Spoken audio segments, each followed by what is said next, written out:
Hello you all, welcome to Krishna's Kitchen with another recipe, chicken biryani in Dada Bodi style.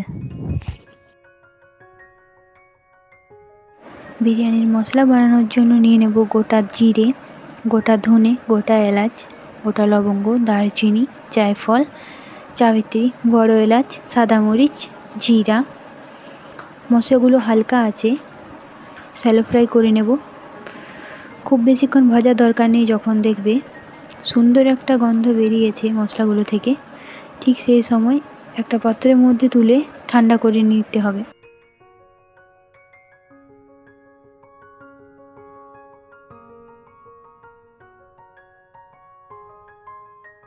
মশলাটা ভালোভাবে ঠান্ডা হয়ে গেলে মিক্সিতে নিয়ে ভালো করে গুঁড়ো করে নিতে হবে।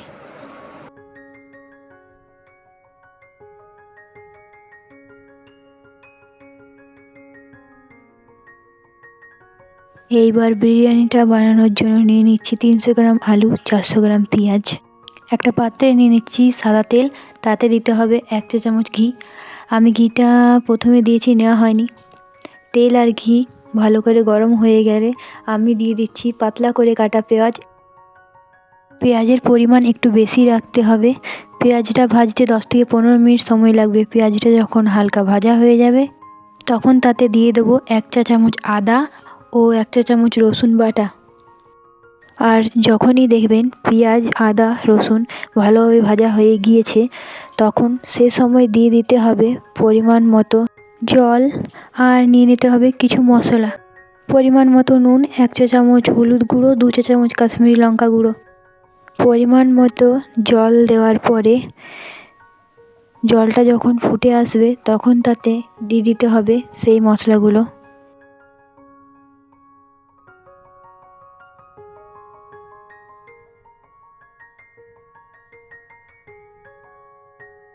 ভালো করে মিশিয়ে নিয়ে যখন দেখবেন জলটার মধ্যে ভালো করে কালার চলে এসেছে, ঠিক সেই সময় দিয়ে দিতে হবে বিরিয়ানির আলুগুলো। আলুগুলো দেওয়ার পর আপনারা চাইলে জলটা বাড়িয়েও দিতে পারেন যাতে আলুগুলো ভালো করে সেদ্ধ হয়ে যায়। আমি জলটা বেশি করে দিয়েছি।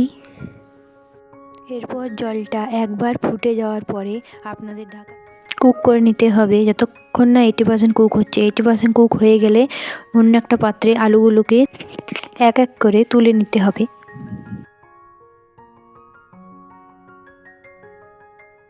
এরপর যে গ্রেভিটা পড়ে রইল একে বলা হয় পেঁয়াজের রস। এই পেঁয়াজের রসের মধ্যে আমাদের চিকেনগুলোকে কুক করে নিতে হবে। আর এই চিকেনগুলো থেকে জল বেরোবে, তাই এতে কোনো জল আলাদা করে ব্যবহার করতে হবে না।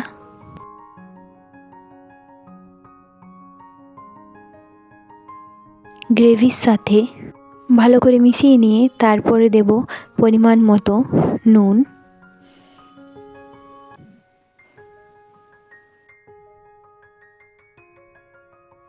তারপর ঢাকা দিয়ে 7 থেকে 8 মিনিট সেদ্ধ করে নিতে হবে।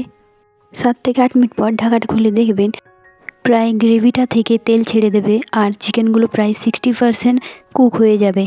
আর 700 গ্রাম চালের জন্য প্রায় হাফ লিটার পেঁয়াজের রস লাগবে, তাই জলটা এমনভাবে দেবেন দম দেওয়ার সময় হাফ লিটারের মতন জল থাকে।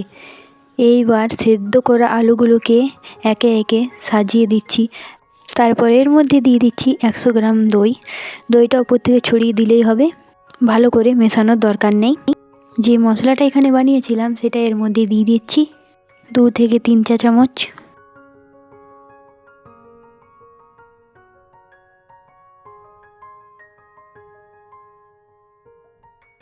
আর ওপাশে আমি বিরিয়ানির জলটা বসে দিয়েছি গরম হওয়ার জন্য।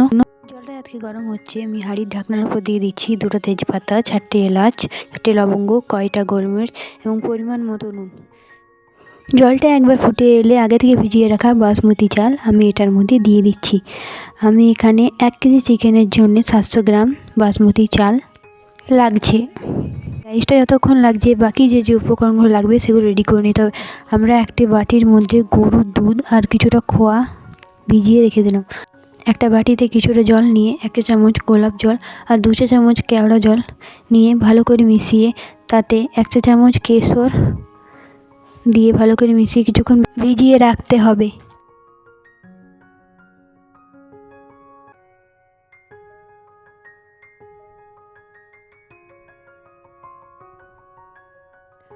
এইদিকে আমাদের ভাতটাও রেডি।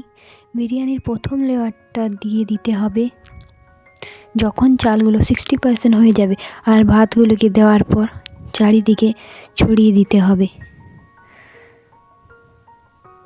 ভালো করে একটা খুন্তির সাহায্যে চারিদিকে ছড়িয়ে দিতে হবে।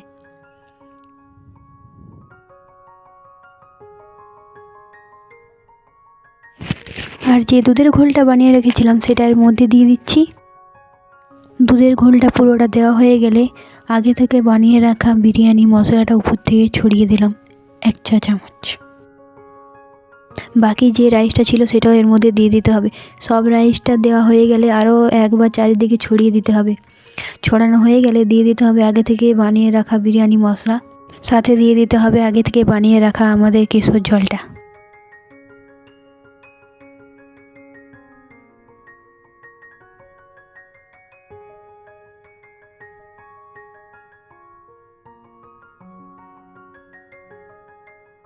আমি এখানে দম দেওয়ার জন্য আটার ডোয়ের ব্যবহার করেছি। আপনারা চাইলে সিলভার ফয়েলের ব্যবহার করতে পারেন এবং ঢাকাও দিয়ে দিতে পারেন। চারিদিকে আটার ডোটা গোল করে লাগিয়ে তার মধ্যে চেপে ঢাকনাটা বসিয়ে দিতে হবে। ভালো করে লাগিয়ে নিয়ে আমি এটাকে দম দেওয়ার জন্য একটা চাটুর উপর রেখে দিচ্ছি। বিরিয়ানি বানানোর জন্য যেটা সবথেকে ইম্পর্টেন্ট সেটা হলো প্রথম 10 মিনিট জোর আঁচে রাখতে হবে, তারপর 15 মিনিট একদম কম আঁচে, তারপর গ্যাস বন্ধ করে রাখতে হবে 10 মিনিট। বিরিয়ানির ঢাকনা খোলার পর এতে দিয়ে দিতে হবে 3 চা চামচ ঘি চারিদিকে ছড়িয়ে। বিরিয়ানিটা যেমন দেখতে দারুণ লাগছে সেরকম খেতেও দারুণ লাগলো। আপনারা বাড়িতে নিশ্চয়ই ট্রাই করে দেখবেন। Thank you.